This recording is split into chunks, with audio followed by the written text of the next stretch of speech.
Yes, hii ni kwa ajili ya wale wote ambao wanatamani kufanya ujasiriamali wa kupika hizi keki. Hizi ndo zile keki zetu za kwa Mangi tunaziita keki za shilingi 500, keki za vipande kama unatamani kukata vipande, ila trend ya sasa hivi imekuja ni kuweka katika cupcake na zinakuwa na muonekano mzuri sana.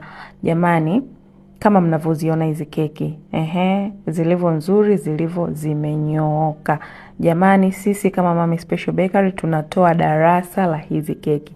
Kwa wale wote ambao wana changamoto ya mimi napika keki za 500 lakini sipati faida.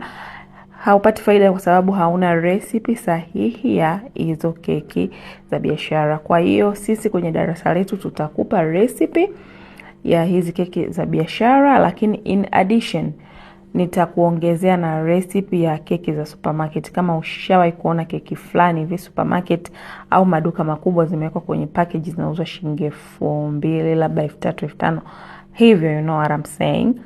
Hizo nitakuongezea hiyo recipe. Hizi keki ni nzuri sana jamani, kama ambavyo mnaziona hivyo, na zina fursa sana kibiashara. Kikubwa unachotakiwa ni wewe tu kutafuta masoko. Jamani, nani hanywe soda kwa Mangi akataka kushushia na keki?